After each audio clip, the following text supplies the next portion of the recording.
I'm the one wrestler that I think intensity wise is every bit as intense, if not more intense Yeah. than that. So I think that's where people, and Bill's going to say he's more intense, and that's the nature. That's great, and I love it because I'm going to say I'm more intense. What's up, Bengal fans? It's your host, Joey Karni. I want to thank you for clicking on this video. It was an amazing experience, and I can't wait for you to see the full interview. Now, if you haven't already, don't forget to like, subscribe, and comment down below your favorite part at the end of the video. Now, enjoy the show.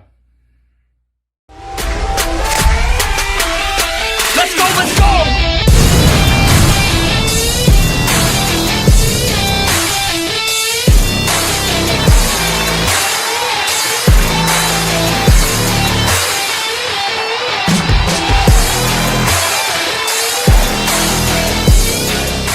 Ladies and gentlemen, with me today, a former Intercontinental Champion. You may know him from his iconic Feed Me More moniker, or today, maybe Feed Me Less with his new lifestyle change. The big guy, Ryback. How are you doing? Welcome. I'm doing well. How are you? Good, man. I appreciate you coming on and taking the time to talk wrestling, talk life, and talk everything that's going on. Well, thank you for having me. Awesome. I always like to start off my interviews talking about what's going on today. COVID-19 has affected the entire world. Yeah. How has it affected? We know it's affected the world of professional wrestling and everyone in it. How has it affected your life and your training and everything that you do? So not too much actually, because the last in particular over 2 years now. But since I left wrestling on TV 4.5 years ago, I had to kind of stay in a lot with having 16 stem cell procedures and getting my health back, and namely the last two. My dog Sophie has disc disease, and which is why I stopped doing wrestling appearances. She's had over 8 ruptured discs in her back, and then the last one a couple months ago in her neck. So she requires constant care. So I was already kind of, and I'm running my Feed Me More Nutrition and doing my podcasting and the YouTube and all that stuff. I was already kind of living that life in a way of not being out and on the road like I was. So this hasn't been like a huge difference maker for me, other than I've been lucky enough. I have my own gym at home where I'm able to train, which I was doing a lot anyways, but it's nice to go out to the gym still. So I don't go to the gym quite as often as I was, and they're open now out here and all that, and they got the rules. But business wise, it's been, I would say, just for that, I had to get more creative on the marketing aspect of things. Yeah. And then there's been delays like in shipping and customers being angry, which I have a customer support and fulfillment center. So luckily I don't deal with that firsthand on any of that. But from a business, it's definitely has not, I would say it's not been beneficial. Even though I've had my best year I've ever had during it, we would have probably had double the sales that we did had COVID not happened. So, I mean, it's definitely affected to a degree. And I know that I follow you on social media, and I've seen your recent, I guess, lifestyle change. You're vegan now. How's that been? How's that the body transformation? I saw the abs and everything. It's big transformation. How's that been? So I wouldn't say there's been the vegan community, I think, is pretty thrilled to have me on board. And then I see some of the things they post, and they post old photos of me and where I wasn't even vegan in those photos. And then even the photos now, like there's not been like a transformation as far as like physically. I'm always in shape, regardless. So they can't claim that. I am getting in better shape now though on it. And it's something I had Austin Aries on my podcast last year, did a thing with him and Chris Van Vliet actually. And that was the only thing, the vegan vegetarian lifestyle. And just for people listening, vegan is no animals, no dairy, nothing like that. Where vegetarians are allowed eggs and dairy. And so I was primarily, I go, you know what, I'm going to look into this. It's the one thing I never looked into. And when I started looking into it, it just made too much sense. And having the injuries that I had, and being very health oriented, that's a never ending process. So I just decided to start going down a road that I chose to ignore. And when I did, and started actually reaping the benefits of it and seeing one, my metabolism increasing from just eating better foods, more nutrients, more micronutrients, more minerals, and getting out of that habit of looking at food like just where you got to eat muscle to gain muscle is one of the biggest lies that we have been fed. And that Game Changers movie, and then Arnold Schwarzenegger, somebody I always looked up to when I was younger, he's vegetarian on most days or close to it. He hasn't gone full vegan yet, but where that was like, wait a second. And I started looking into it, and like from an inflammation standpoint, and like all my pain that I had my back pain, I would still have in the morning, even after the stem cell procedures, like that went away within 2 weeks. And it's just, I have more energy and I'm building muscle, and it just makes sense. Cause I think too, I didn't realize when you start learning about foods, how much protein is actually in all the different foods that we've had made available to us on the planet. And there's, I mean, lots of protein. I get over 300 grams a day still. So when I saw that, and then I go, well, actually, this is going to help my performance. And then I started reading more about like factory farming and the animals. I love animals. And so now I tell people I eat for performance and compassion, because and where there's some vegans that just do it solely for the animals. And some of those tend to be unhealthier people because they're not as concerned health. I'm very health oriented though. I'm very muscle. I want to be as big, as strong as possible. And when I found that on a vegan diet, I could actually get better results, because if you think about it, if your body's you're optimizing all these nutrients, all these micronutrients and minerals that your body, that more fiber, something we're all deficient in, the majority of people, that your body starts running smoother, your energy is just better. And then, so if you have more energy, your blood flows better, and you're consuming an adequate amount of protein, and you're training to build muscle like I do, and for strength and endurance, you're going to get better results.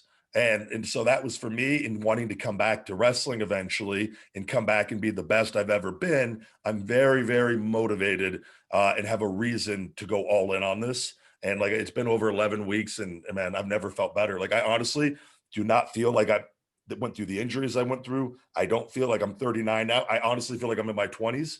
Nothing has changed. Like, I feel like if I showed back up, people would be like, he looks exactly the same as he did when he left. But I'm going to be feeling better, hopefully. So, wow.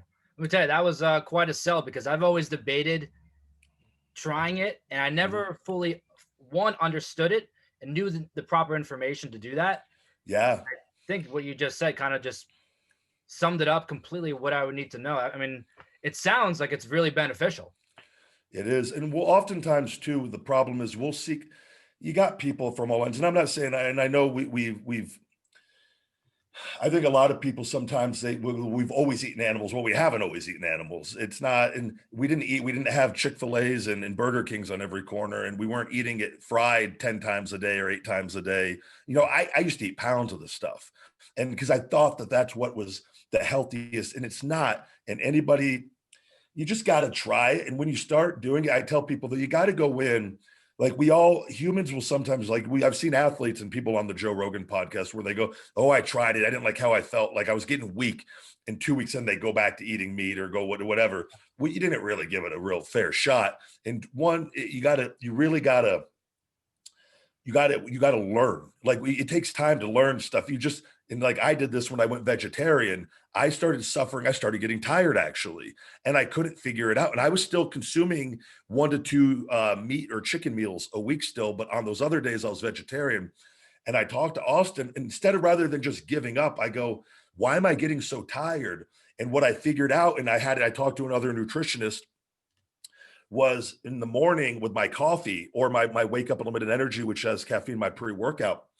I was consuming my vitamins, my iron and my multivitamin and my vitamin B12, and caffeine blocks the absorption of those. So it was when I found that out that I realized, they go, because you're doing this. And then I found out my diet wasn't diversified enough, because I was still so protein dominant. I was doing a lot of egg whites still at the time, Yeah. and different things and eggs, that I wasn't looking at all these. I go, well, what do I eat for protein, and what other foods?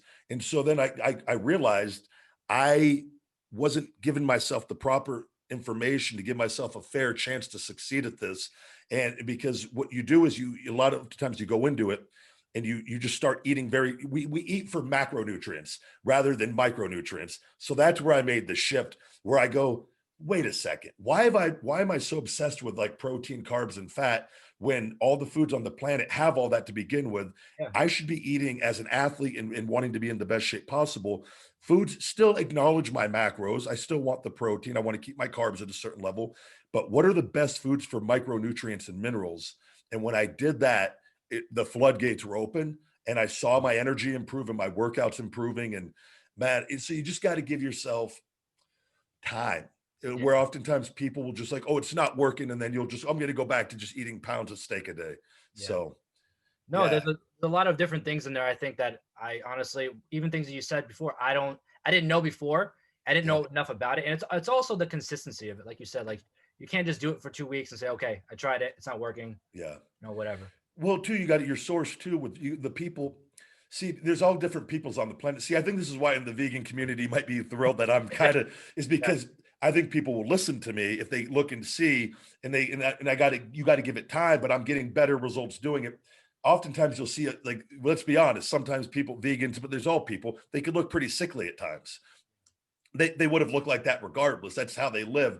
I think if you're an athlete that builds muscle, so I think you got to like sometimes just look at the source and realize, when you do this, with social media, there's tons of plant-based vegan athletes that look they look better than people that are on drugs and not on it. Like they look great. And that's what I'm seeing with my metabolism increasing. I go, whoa, because my body is just running better because I'm giving it better energy. So, wow, there's definitely a lot more I need to look into. I want to get I do want to try it or attempt it. Yeah, it's something that I've always been fascinated with. Like you, I am a huge I love animals. I have 3 of my own, 2 dogs and a cat. It's like there's a lot of different things that go behind it. Also the health aspect of it, obviously, but it's something that I just always want to try. I never knew enough about it to even where do I begin kind of thing. I would check out, there's a book called How Not to Die. Very good book on the benefits of that. And what you do is you start just expanding your diet. And the best thing I'll tell people is because it's a process, is don't go, oh, I'm going vegan. Just start eating better foods. Exactly. And then when you start learning, you go, oh, I'm getting all this protein already. I don't have to eat this half pound of steak with this.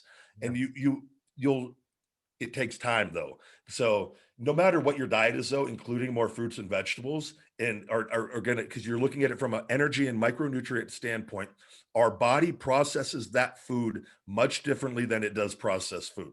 And so that's something I didn't realize. And it's not explained to us as kids. My parents, eat your vegetables. Yeah. We oftentimes, if somebody would just explain to us why we're eating these vegetables and could break it down for us, I wish they could have done that for me, even though I still ate them throughout my life, nowhere at the levels I should have. I would have been much more open-minded to it. So it's just learning is all it is. Of course. And I definitely want to jump back into that later because I do want to talk about your injuries and things like that.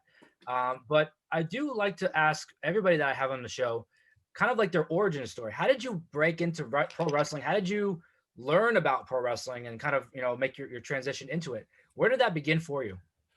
Just grew up as a kid, watching it and loving it. My first memory, I always tell people, my parents took me and my sister to, it was Hulk Hogan and Andre the Giant was the main event. And, or that was the match I remember. I'm assuming with Hogan and knowing now the stories, that could have been the intermission main event, but it was all that I remember was the yellow tights and the black singlet and screaming, having a good time. And then when I got 11, 12-year-old range, my friends at the time were really, really into it. And I had fallen out of it and I wasn't watching it. And that's when I really got into it again and fell in love with it. And I actually won a contest and was a guest bell ringer. I believe I was 12, 13 years old in that range. I won all the news stations contests. I knew all the questions to I had all the answers to the questions. I think I won like 20 something tickets for this live event in Vegas, took the neighborhood full of kids, sat at front row seats as well, got to go backstage and meet some of the guys. And I met Henry Godwin, got pictures with him. And then I was the guest bell ringer for the Body Donnas versus Barry Horowitz. And I don't remember the other person, unfortunately, but Dr. Tom Pritchard would eventually go on to be one of the most influential trainers that I had that was in that match as the body Donnas. But it was at that I knew I wanted to do it, which was crazy as a kid. But I was like, I want to do it. Didn't know how I was going to do it. Played sports my whole life. And then eventually sent in a video for Tough Enough because I wanted to get my degree first, because that's what they told me to do, what you're supposed to do. And then I dropped out of college right then and there. I got picked for the show, and the end is history. But I just grew up loving it, wanted to always do it. And I've kind of always had that mindset of anything. Like if I want to go do something, I just go do it. So yeah. And that's how it happened. Of course. And you were looking back, I was watching some of your like your biggest moments leading up to this interview.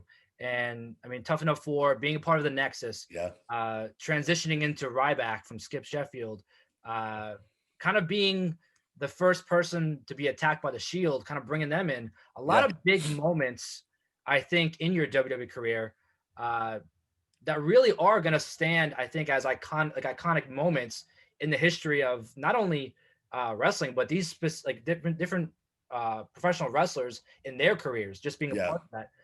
What do you think was the biggest, or what's your fondest memory, I guess, in your WWE career? So I will say, and this is that I will not be a part of it, most likely, with my history with WWE. It's going to be erased. And that's just the way that it is. And I personally don't want any association with them. I'm grateful for everything. And like you said, like a lot of cool moments. But it's unfortunate that that's the way that it is, but it's very personal. And I've told people this, and I say this to you, I swear to God, is honestly my greatest moment was the day that I left that company. St. Louis, I knew I needed to get out of there, and I made the decision as a man in taking a stand, which so many wrestlers are afraid to do, because they tell you, don't leave TV, don't leave TV. I literally walked away from millions of dollars in the prime of my career, and I saved my health and my life by walking out of that place. And it's not like being bitter. It's not, that was the best decision I've ever made.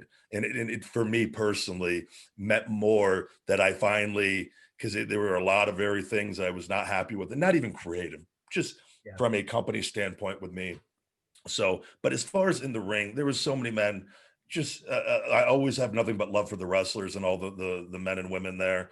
I always have fond memories of the arenas. I got along with everyone. That I literally enjoyed being around everyone. Whenever we'd laugh, just laughing, being around Ziggler, Heath Slater, Wade Barrett, all the guys, whoever, Kofi, just BSing and having a good time. That's what I miss the most, is that, and then the live events and performing in front of the crowd. But a lot of great moments, yes, with that. But I say that, and it's not just me; it's from their standpoint too. I've not been acknowledged since I walked out, and there's a reason for it. And I own everything, and I'm dealing right now with my trademark with them that they will not let. They're trying to, unfortunately, make me pay a lot of money so they can't use it anymore, even though I'm legally now Ryback and am the trademark, and we are going to be awarded it. And it sucks that it's the way that it is, but that's business, but like when my return, I'm not going there. And I tell people, and I look forward to like the next chapter in my life. It's going to far surpass anything that happened there. But grateful for it all. Grateful for the relationships that I have with the men and women. But it is what it is. Yeah, because I think at one point you were the biggest babyface, in line for the WWE title, and then it was like you were the biggest heel in the business in like a, Overnight. What overnight? Yeah, really. Yeah. I mean, being a part of WrestleMania with Mark Henry, which, by the way, I didn't agree with the finish decision. It didn't make any sense to me. Just the whole idea was kind of to put you over, and I don't know. It didn't make any sense to me the next night, turning on Cena. Yeah. Well, that's what I've talked about, and that had nothing to again. This was from a strained relationship from the beginning, with them firing me and me. Them they forced me to drop a multi-million-dollar lawsuit with my injury, that because they didn't want me to get the money with that. And I put WWE ahead of everything until I walked out. And that's why I am the way that I am with them. And it's unfortunate, but that's why a lot of things it played out the way that they did, unfortunately. And I was never going to be allowed the highest level of success there, which Vince knew bothered me more than anything. just because he knew my goals. And that was something I made a huge mistake on early on in interviews, kind of sharing my goals publicly. It's something I tell people, keep your goals personal, because there's a lot of bad people out there that if they know your goals, they will try to sometimes counteract things to make those not happen. And so I think it's like certain things you just keep private. And it was a tough lesson to learn, but I had to live it, man. I had to fall on my face at WrestleMania to make it look like I messed up my own finishing move. You think about that on big stars and how that makes any sense, and it wasn't acknowledged. And I talked to Vince about it before on the day of WrestleMania. That finish got switched days before Mania, from what I was told prior to. But it was, I think that was I think that was just done to not allow me to know sooner, because I think they would know that probably they didn't want me to have a lot of time to digest what was going on. But and Vince had said some things that it was going to be part of the storyline, that I essentially failed as the top baby face, which would lead to kind of the heel momentum to winning the championship, which never played out, obviously. So, but they do that to get you to do things. And then once they're over with, they're over with. But it was cool still. A lot of great things. Mark Henry's a great guy and all that. And, I would never, again, never any problem ever putting anybody over, never once ever complained about anything. I don't like when we put people over that we don't do anything with. Yeah, doesn't make That's sense. no. And Mark Henry wasn't, if that was to make Mark Henry to go into John Cena, I'd feel really good about that. Exactly. But that was supposed to be for me to, you know what I mean? Yeah. So, and you just look at it, and people that know, but I'm grateful I got to at least experience, I was part of every WrestleMania that I was there for, and on every show, and they used me on pretty much every pay-per-view. So I was always figured in, but no, at that time, I obviously I was younger and I wasn't as involved in wrestling as I am now, especially from different standpoint, doing the podcast, things like that. And from a fan standpoint, being younger, it didn't make sense. So seeing it from an adult standpoint, learning more about the business now, like I do, it's like something just doesn't really make sense there. Yeah. And it is what it is, but that's their company, and it's that's the job of a pro wrestler's. The part about it that sucks is, I think as wrestlers, it's just playing roles. Yeah. So like you said, I was top baby face, or one of the top baby faces, top heel, one of the top heels, however you want to phrase it. I've played the biggest roles in wrestling for the biggest company, and I've played roles under that. And I've been, and with that. So it just sucks though when fans sometimes will take it and they will go, well, you failed at that, or you can't fail at anything that you know the outcome of before. Exactly. So you just play roles. And I always feel that I always played every role that I was asked to the best of my ability, and I feel I succeeded in.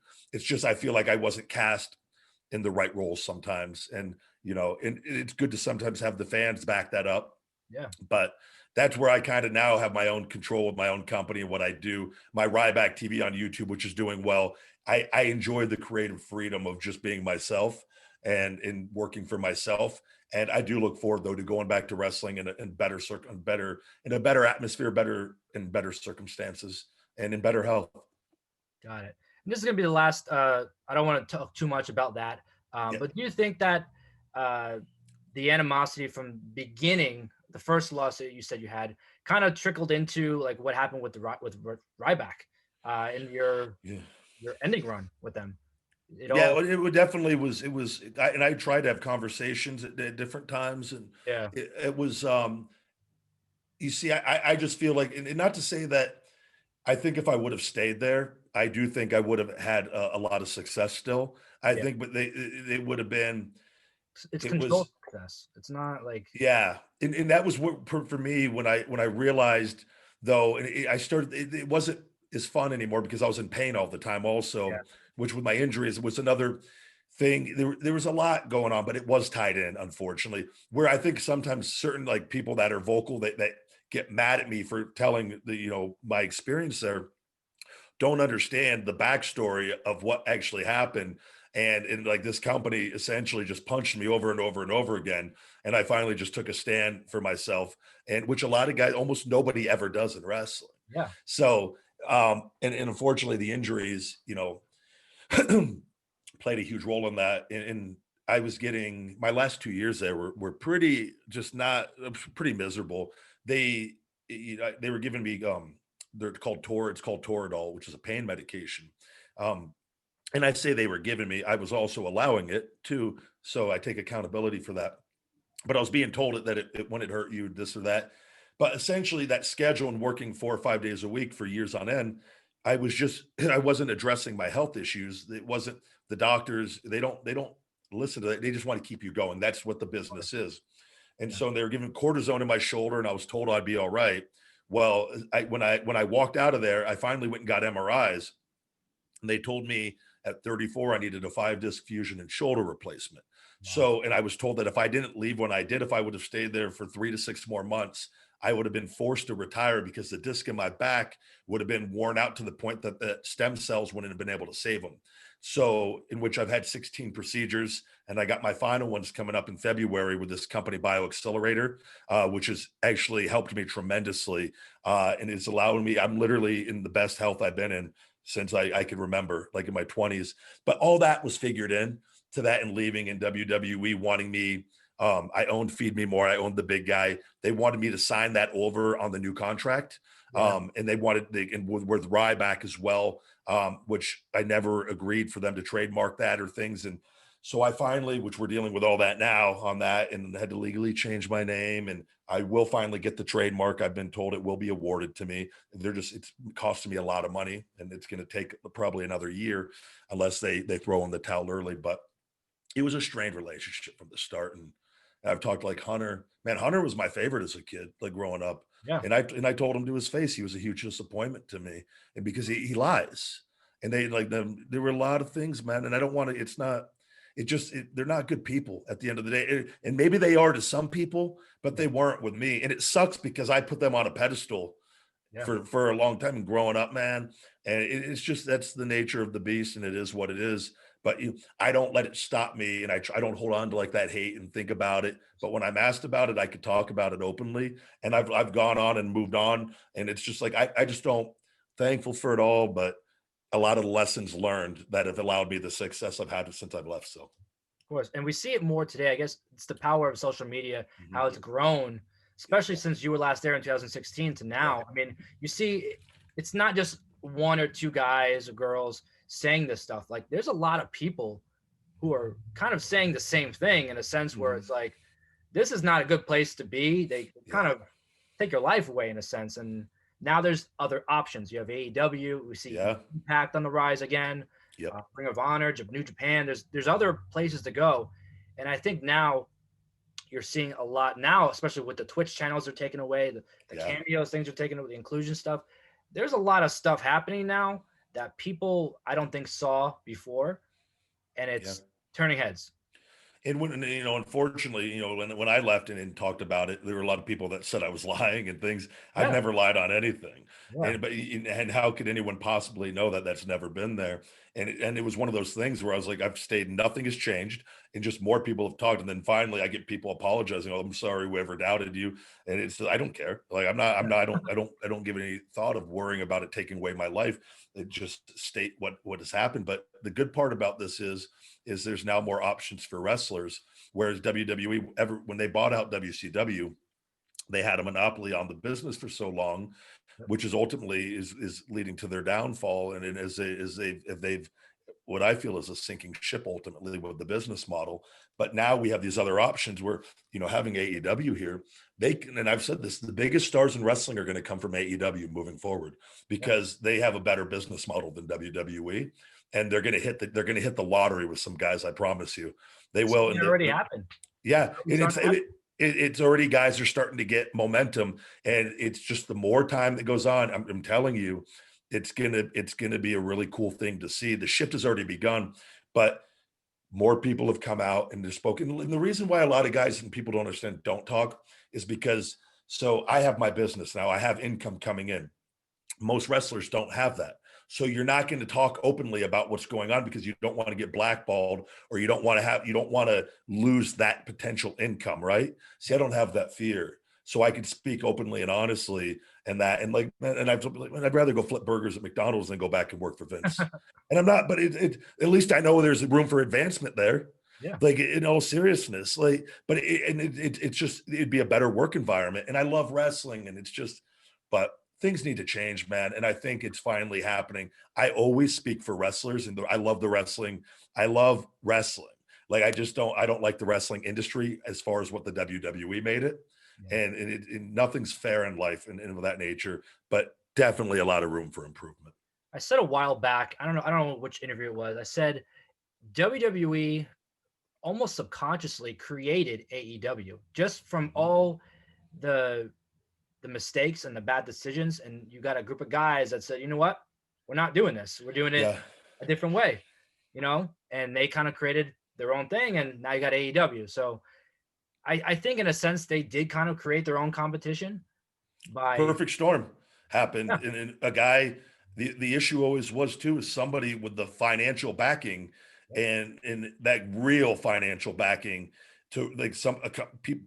They have more money than Vince supposedly, or in that ballpark where they can. But they also, it takes so much more than that, as we've obviously seen with some other companies and things, or at least things we've heard in the past, where you got some really great wrestling minds in having Cody, the Bucks, and Omega. They all have different backgrounds, kind of, with exactly. that. It's almost like the Transformers coming together, Yeah. uh, to make a really, really cool unit. And but, like, they're learning along the way, and they getting Jericho, obviously, and Dean and John Moxley, huge additions off the Now we bat. see Sting over there. I mean, Yeah, it's which crazy is, stuff. and there's going to be more. There's going to be more, and I'm really looking forward to seeing. And I said it. I've talked about it on my show, my podcast, that I do believe in within the next year, I think AEW surpasses Raw and SmackDown in the ratings. So And too. I think it's going to be, it's going to be a really cool shift, and I see it happening already.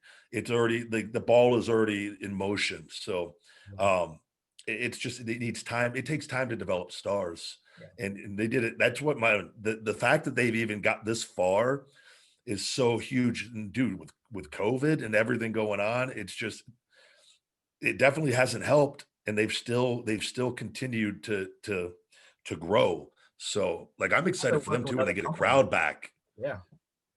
So I think there's going to be pro wrestling, though, and Impact is on the rise Yeah. as well. I think they're going in the right direction. And as a pro wrestler, from when I left WWE to now, it's exciting. It's because there's options now, Yep. and not just where you just leave and you have to do independence, and you actually have legitimate options to stay on TV. And Yeah. it's cool. And where we've heard better work environments as well. So, And I think that's becoming apparent to a lot of people now, not just wrestlers. I think the fans notice it too, that, yeah.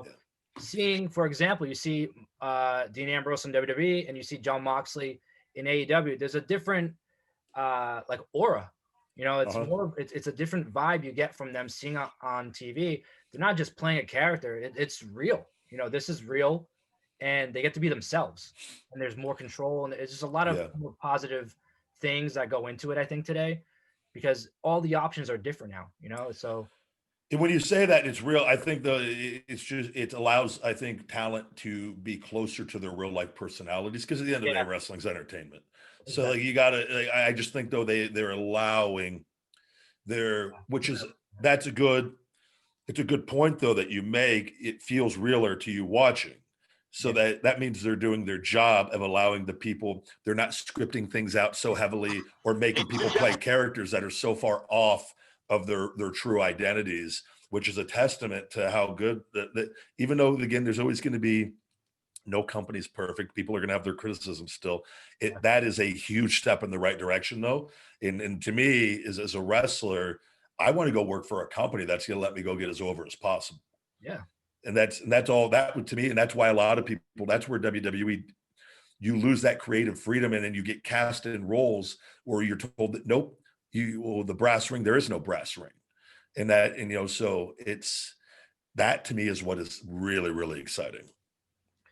I have a couple questions, and I hate to keep going back to your WWE career. Mhm. Um, you got to be in a very rare group of people, being paired with Paul Heyman for a time. Yeah.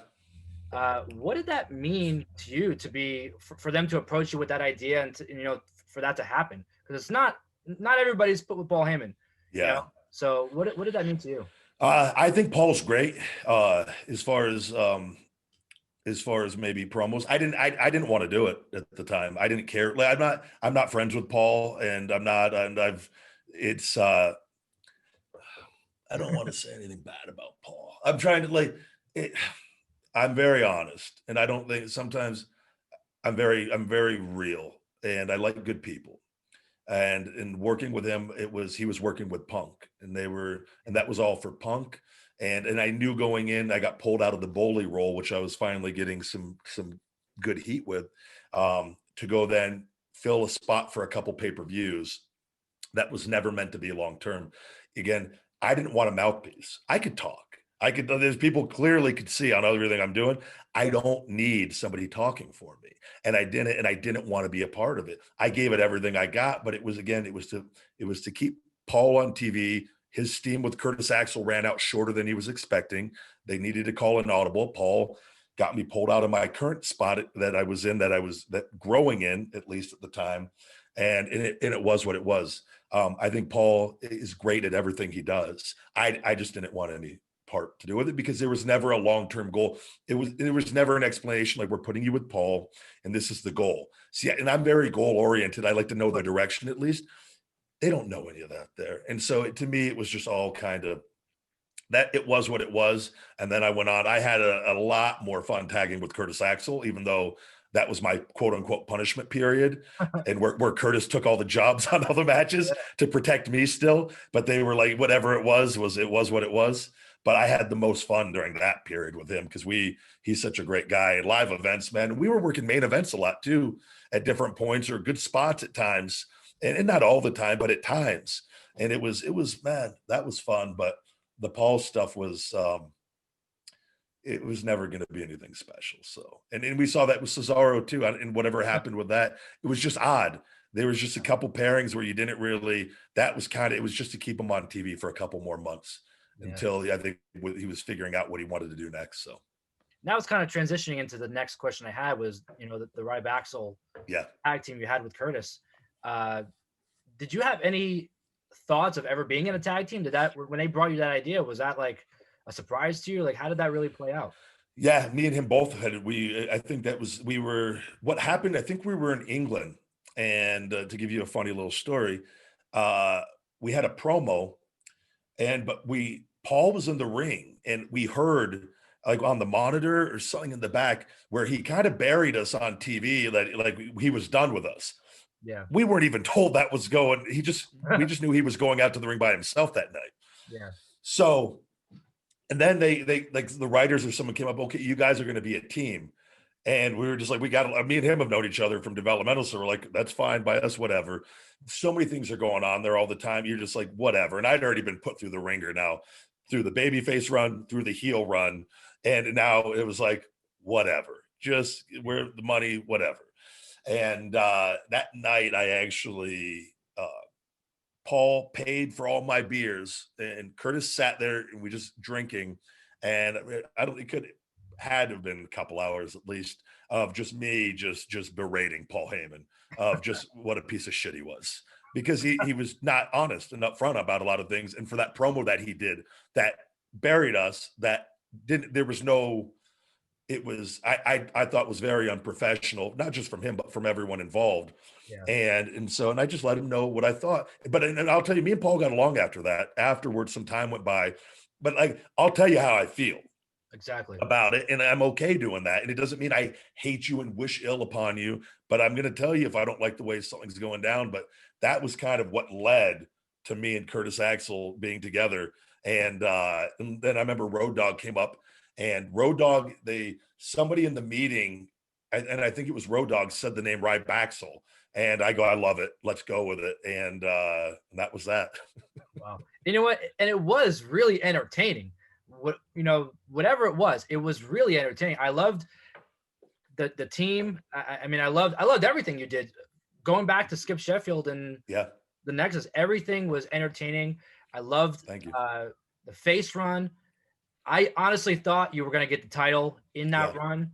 The couple times that you were first with Punk and then going against Cena as a heel, I thought, all right, this is where it's going to happen. It makes sense. Just the booking of everything. Full circle, it would have made sense to kind of, and it's so. I lived it. So I know that's what I tell people is like, I lived it. And I look at it, man, it's wrestling. They're props at the end of the day. They're not, it's not real titles. And that's not demeaning wrestling. That's the honest truth of the situation. It's great for a company to get behind you and want to put the title on you. But I never, at the end of the day, like if I 10 world titles or like, does it really at the end of the day, it's not me actually winning those world titles. It's somebody saying you're going to go out there. And so for me, it's the only difference was showing up to the building that day and being told something other than you're winning. It was, you're going to go out and put that guy over. And so that's the difference between winning championships in pro wrestling, where it would have been great. Yes, I agree. And to have that, but it wasn't in the books. And we've talked about it, but a lot of lessons were learned where I feel like my best years, my prime years haven't happened yet. They will happen in other companies. So that's exciting. That's exciting. Let me tell you, especially being not just a pro wrestling fan, but being a Ryback fan, that is exciting to hear. Thank you. I know towards the end or at the end of your WWE career, last match against Kalisto, Payback, 2016, the decline of your booking was you saw it from where it was going from the Intercontinental Championship run, and then they kind of just like were juggling with you a little bit. Yeah, it really makes sense. Being put with Kalisto or having that match with Kalisto, honestly, especially the military press you did off the top rope. Thank you. That to me, I was like, all right, maybe they're doing something else with him now. Maybe there's going to be a different direction, and that was the end of it. Well, I left and again, for people to understand so my contract stuff had been going on for quite some time, which is what the IC title got pulled off early because I didn't sign the contract they offered, which what they will do is so, and unfortunately, this is how wrestling and wrestlers will do this, which is why they do it. They will, so they put the title on you, and then they offered you a new contract. So what they do is, from a psychological standpoint, a lot of people will sign that contract because I'm in you. Yeah. Yeah.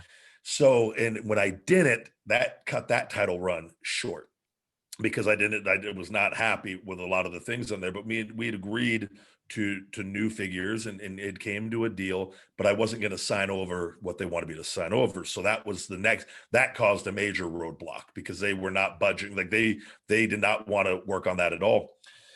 So, and it went from me and Vince and a handshake on the new contract was that was going to lead to the heel turn and going to Trunks was going to lead to a WWE Championship run. When the contract things came to another halt on that, it then got promoted down to the US title. So what they do is they do that to try to, we're going to punish you, sign the contract. We can get you back on track though. Yeah. I didn't sign the contract on that. So then it was putting over Kalisto, and that we went from being on the WrestleMania card to days before it got put on the pre-show. And then it was still didn't sign the contract. They gave me another month to try to sign it, which had I signed it, I think that finish would have been different at Payback, but I didn't. And the finish was put them over. And at that point, I knew I was leaving. I just didn't know when. And then when I showed up the next day, that was when they were going to start. The booking was going to start getting a lot worse. And I was like, I've had enough. So, yeah. And then you had the I saw one of your interviews, the pre-show, the belt, the pre-show stopper belt you had. And they weren't really fond of that. And no. At that point, it was just, and to be very clear to everybody who's listening, you weren't fired, you weren't released. Your contract expired. And I think a lot of people get that confused when they hear someone say, oh, I let my contract expire or I quit. And then you see WWE post, we wish them the best in their future endeavors. And the fans. Well, they never did with that. Yeah. I don't think a lot of people understand that because let's be honest, a lot of people don't walk out. Yeah. We could probably count. Punk walked out. I walked out. I don't know how many, literally walked out. And let my contract expire. I got the contract, the contract here. It wasn't, They didn't release me though. They never put out the future endeavors thing on that. They had wanted what they were going to try to do. They wanted to try to fire me the day before my contract expired.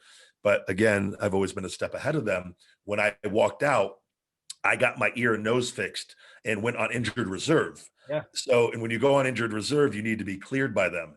They were not going to fire me when I was not cleared. They couldn't, because they'd made that mistake in the past and got a lot of trouble, in which I had this information prior to some people that I know higher up there. So I didn't get cleared until the day my contract expired. And then I released them prior, where I did a video online. But a lot of people, unfortunately, it's really easy to start. Anyone can say anything, and it's a small minority, but they never fired. I walked out, and it is what it is. And I'm grateful for everything still, but that's the truth of what happened. So, Of course.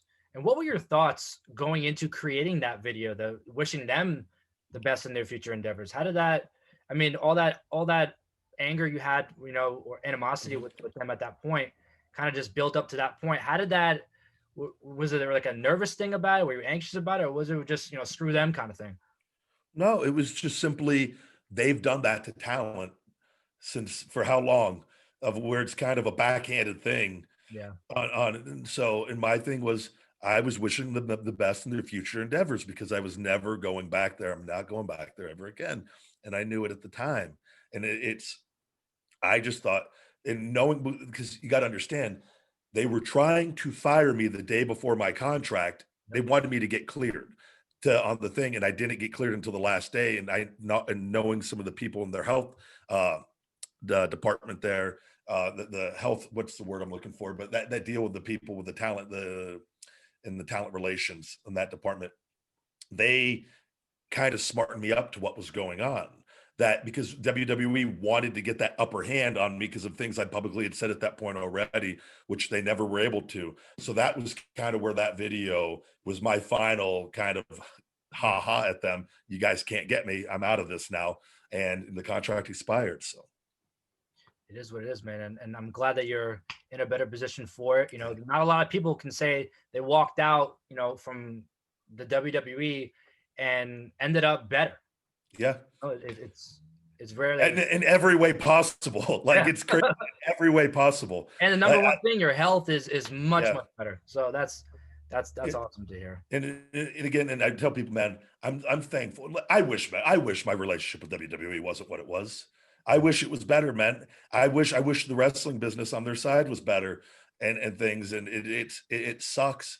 But I truly believe I've been put through the things I've been put through, and have grown as a human being, to help wrestling become better, and to be part of a better company, be part of a better family, so to speak, in a better team environment.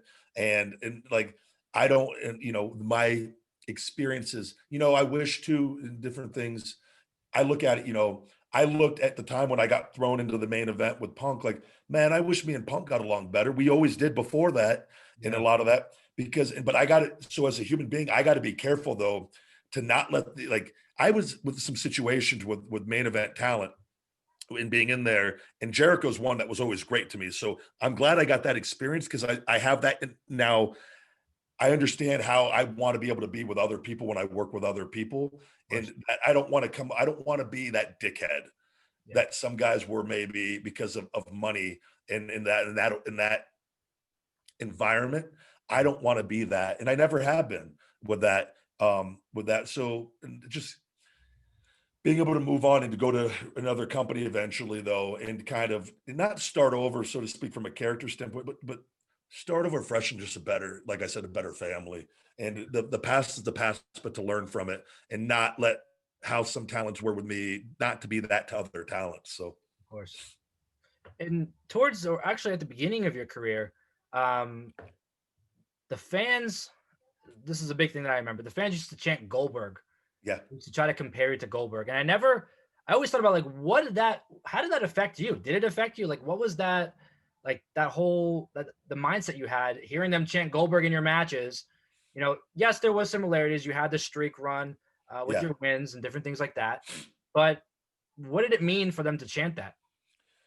So I never really, we never, I was just always told, because he wasn't in the company at that point and Yeah. wasn't in good standing with them. Yeah. And I was always told there was nothing was ever going to come of that. They didn't even want him acknowledged on the show. Uh, so it made it difficult for me, as far as the chance, because I felt like if it could have been acknowledged, and I could have, which later on as a heel on live events was, and they always went away. It was never to the level that people like, they instantly switched back to Feed Me More the moment I would go into something with, it's on TV time and time again, because that was my way of not being allowed to verbally do it. But if they would start chanting it, I would just start a Feed Me More chant, and it would drown it out right away. And it wasn't like, it wasn't a live event thing. It was more of a TV thing. And I think because the TV has a little bit of a different crowd with than the live events did with that. But people, they're making noise at the end of the day. And so if they were only chanting Goldberg, I would say, you know what, maybe I'm not doing my job. But Feed Me More chants were the biggest thing going at the time. So you can't argue, like, they're making noise. That was almost like the "Let's Go Cena, Cena sucks." That's that portion of the crowd trying to be smartasses, But never, man. I always liked Bill.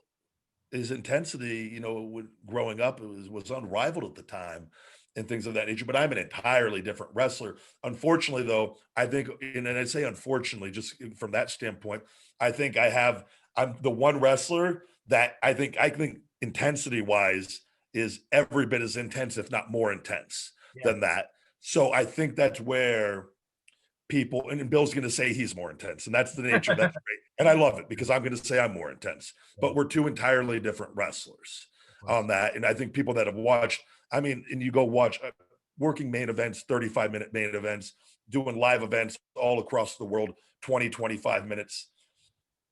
Not to say that Bill can't, but he was never put in that role. Essentially, it was shorter matches. So for me, and for the people that I've worked with, man, it was never that big of a deal. And it got started because WWE Magazine, I think at the time, or online.com, the creative people in that department put out a thing like weeks after I debuted, that I channel 5 different stars for the Ryback, who I channel. And it was like Ultimate Warrior, JBL, Rob Van Dam might have been on there with the singlet or something, but they had Goldberg on there. Yeah. And that, for whatever reason, was the one where that put that in people's heads. Oh, this is a Goldberg ripoff, or whatever they wanted to do, where that I remember that week it started that week. And then they took it down, and I go, damn it. But it is what it is. Yeah. In a perfect world. Set that apart, and it already has. You watch my YouTube, you watch it. We're two entirely different people. Yeah.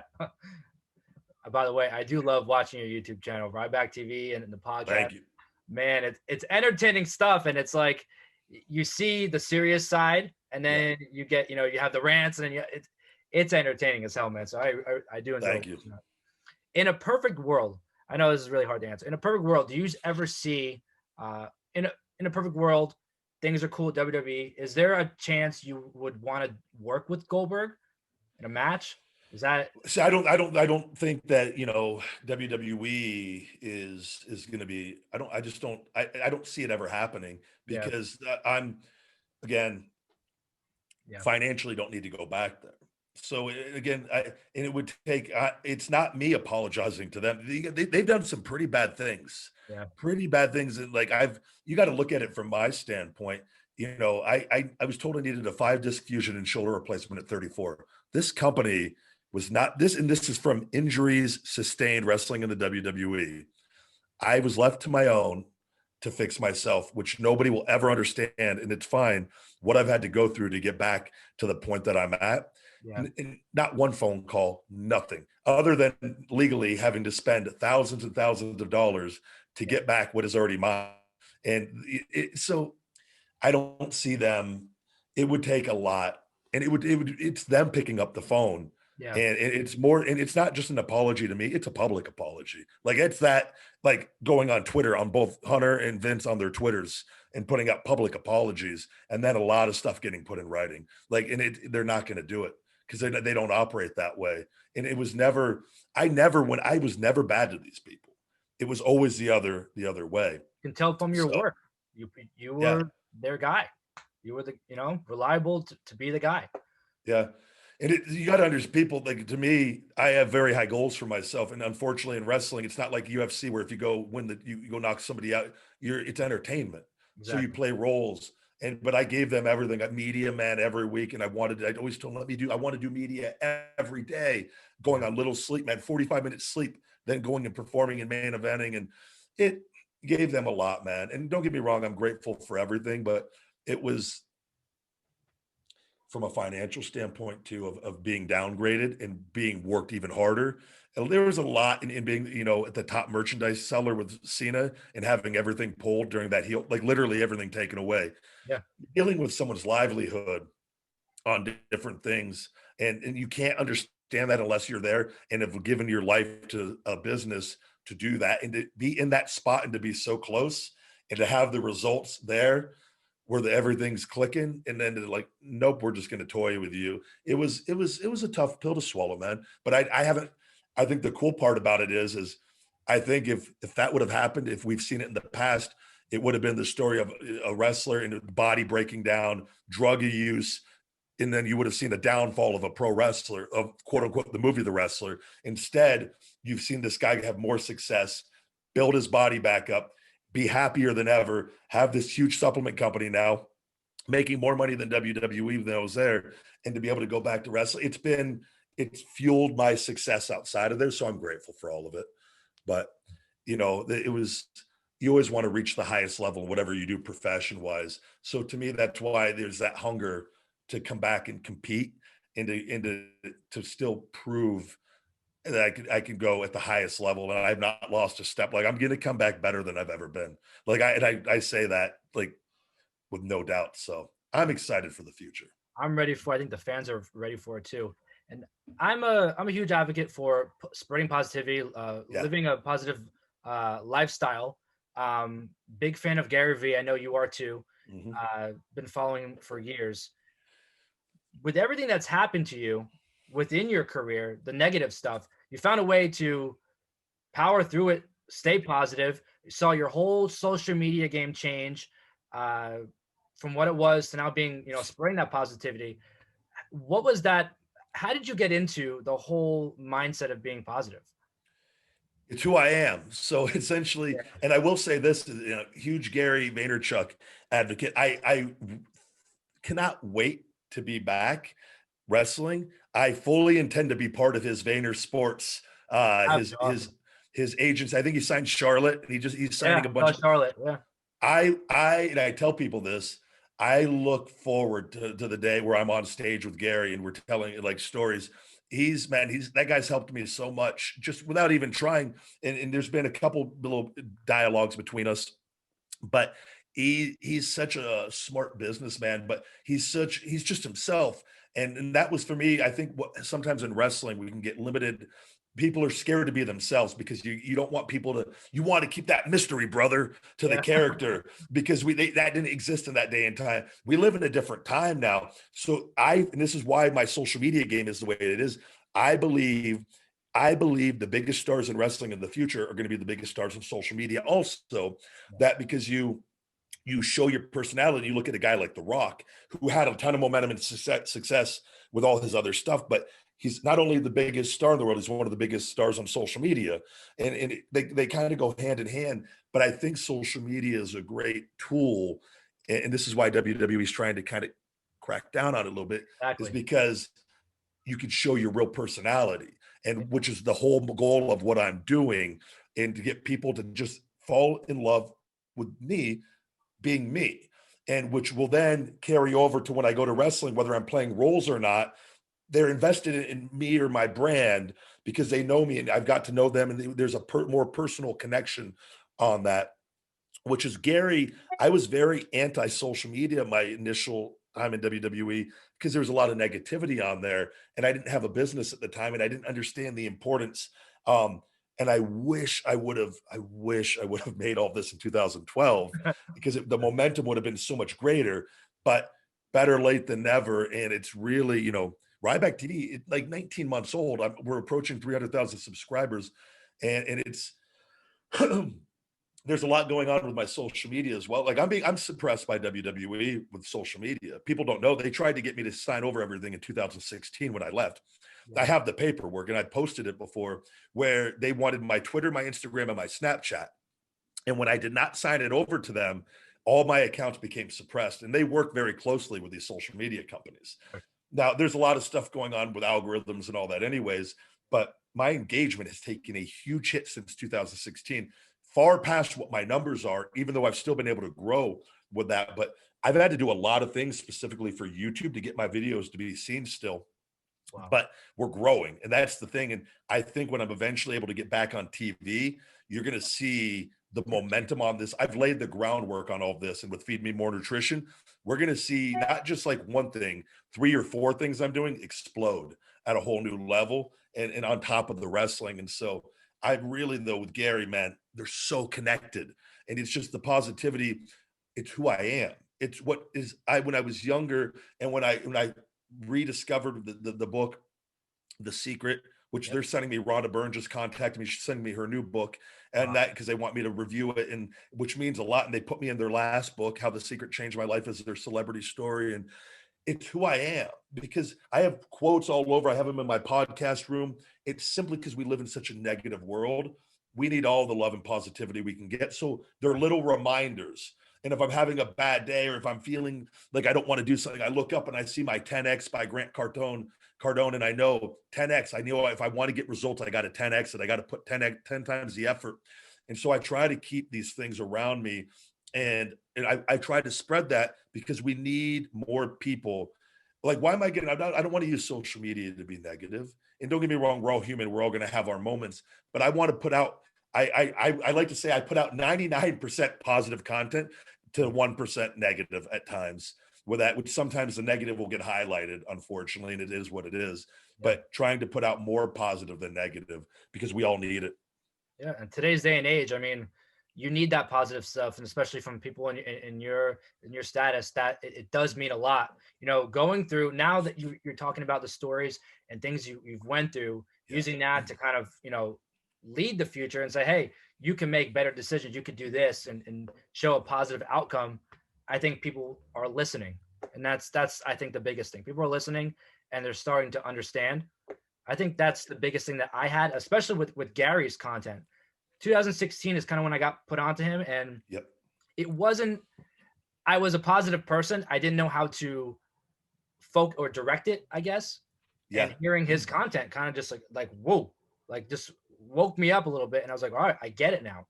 And it changed everything. So I understand when you talk about things that you got from his content and what you're doing now, I get it and I understand it. It's great stuff.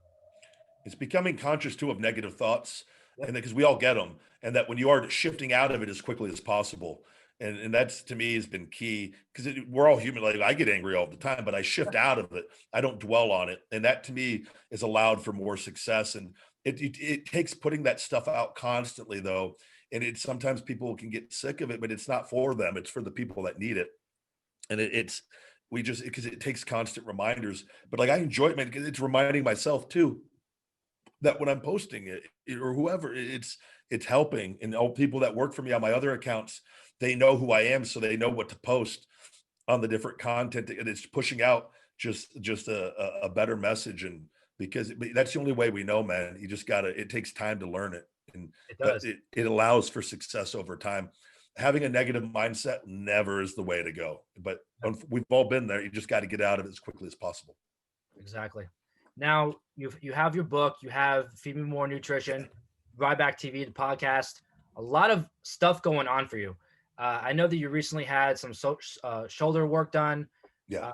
If that's true, I don't know if you that is or not. Are you 100% healthy? What is your status right now? For wrestling fans that are kind of asking the question, when will we see the big guy Ryback in a professional wrestling ring? Yeah, well, that was supposed to be this year. And I said that on the Chris Van Vliet show last year, because so I have my final stem cell procedures in Medellin, Colombia, with BioAccelerator. That was supposed to be in April of 2020, which got canceled because of COVID. Yeah. So, and then it got pushed to October. that then the borders weren't open in time yet. And then I had to get rescheduled. So I'm now on the books. We're set for early February, the first part of February, to go down there. And they're going to be doing my back, my shoulder, and all different areas of my shoulder, and also the nerves in my leg from my old ankle injury. That's something to regenerate the nerve into my big toe, which has never worked the same since that injury. But I feel my back is all better now, everything. And that was the main, I was in a bad way when I'd left. Like my back was, like crippling. Like I didn't think that was even going to be possible to be fixed for the longest time, which is completely healed now. Shoulder also, I have a lot of scar tissue. Like I just yesterday, 3.5 hour body work session where I have a therapist breaking up scar tissue. I roll on a softball every day for about 90 minutes throughout the day, different points when I can get on it. But I'm physically able to go back to wrestling now. Yeah. I'm fine. It's just this was the game plan, get these final stem cells. Yeah. Because they help a lot. And this is more from a long-term standpoint. But right now I'm ready to go. It's just getting in tip-top shape, which I'm training right now. Go and get these stem cells. And then it's gonna be let's go. But what I'll do is get the final stem cells, get back in the ring here. They'll have access to that. But I'm like, conditioning wise, I'm in shape now. Like I could go right now, so but it's getting back in the ring, doing the proper steps. And also just being honest, I'm not returning to wrestling without a crowd. Like I haven't gone through this to go back to an empty arena. So, and again, a lot goes into, hopefully, there's a crowd back next year. Yeah. Which, the way everything's looking, it looks like there will be, like, and I'm not talking about a quarter crowd or 10%. I need a full crowd. Like I'm an energy-based wrestler. Like I thrive on that energy. And it's going to be, by the time I'm back, it's going to be close to 5 years that I left TV. I think that I would like to hear a response that just you deserve it at this point. You deserve it. So that, to me, that's kind of what I'm waiting to see. So I don't look too far ahead. It's get the stem cells. I have an idea of what's going to happen. We'll see, and what the options are, and we'll see if we can get something done. And it's just, I'm excited though for what the future holds. And like I said, I look forward to getting back. And it's been a minute. So, but I miss that energy and adrenaline a lot. I'm excited for it, man. I can feel your excitement just through talking to you, the positivity. You're excited for it too. I know the wrestling fans are excited for it too, because when Ryback left originally, we knew that it wasn't the end. It was a standstill for a moment.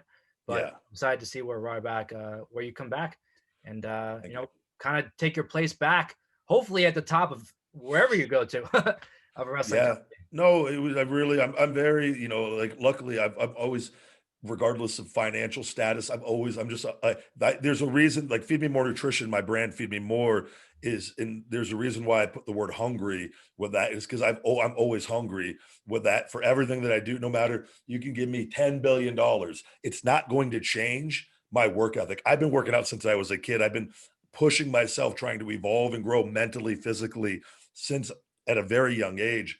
And it's going to be until the day I die. It's just who I am. And we've seen that, like John Cena works. I've had my issues with him, but John works very hard regardless of his financial status, which I always respected him about that, because not everybody is like that.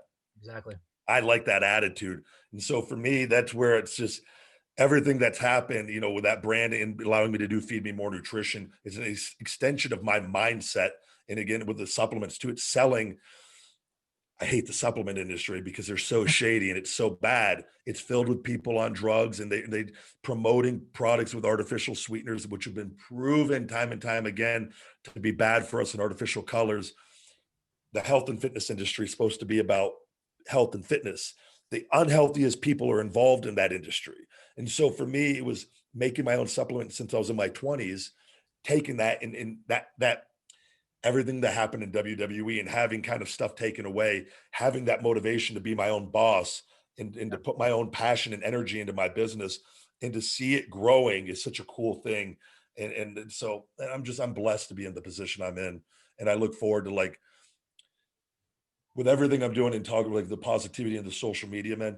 Like I want people to understand, because we are in this position that we are in the world, because people, like, selling is good. We're all selling at all different times, but we need to shift the power to selling good for good, selling good products, things to help people, to empower people, where we're all benefiting. You're getting something that helps us. The businesses are making money, but we're in the position that we're in right now worldwide, because we have allowed the whole state of capitalism, we have allowed people to sell for greed and to sell bad, which has put us in the position that we're in. So that's kind of why I kind of push the message that I push, that there's a way to do it the right way where everybody could win. And that's kind of what I'm doing with everything that I'm doing. And it's why you see, like, I try to provide entertainment on Ryback TV, but also put inspiration on there in real life scenarios that people can get some benefit out of as well and apply to their lives. And because we just all need more of that, man, the way the world's going. We just got to we got to keep pushing it, because there's so much hate, negativity. We got to just keep that focus on the love and positivity as much as possible. I really couldn't agree more, man. And for those fans who want to get more involved with you, either through the nutrition or just want to get some entertainment from Ryback TV, where could they find all of this information for you? So, but YouTube, I'm Ryback TV on there. If you want to subscribe over there, we got content going out daily on there. I got my podcast, The Ryback Show, every week, and then the Shooting Blanks Wrestling Report that's all part of the same podcast with myself and Raj Giri every Friday morning. We do live on that as well, all podcast platforms, and Ryback TV. And then Feed Me More Nutrition, feedmemore.com. Actually, all of December, we're giving 20% off with discount code HOLIDAY20 on the website there, and giving away, we got free beanies right now with your orders on that. So check that out. And then I'm on all social media, the big guy Ryback 22, or just Ryback on Twitter. And I'm all over the place though, but those are the main places. And for those who don't follow Ryback, let me tell you, his social media game is fun. It's off the charts. Every time I go on, it's at the top of my feed, because there's always someone being posted, either YouTube or Instagram or Twitter. You're everywhere, man. And that, like we talked about, it's great to see, and it's all good stuff, positive stuff, and beneficial. So I applaud you for that. I thank you for that. Quick story before I let you go here. One of my friends, who actually became one of my really great friends today, his name is Justin. Not a big wrestling fan, like very, very just, he knows a few names and that's it.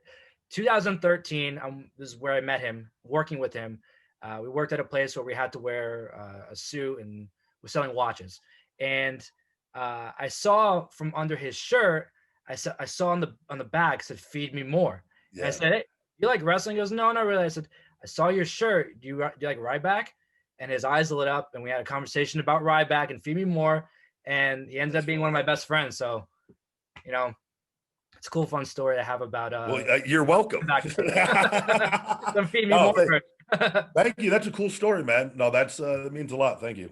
And that's from someone who's not really a wrestling fan, just really appreciated a different character than they're used to seeing. Ryback wasn't or isn't a character you see everywhere.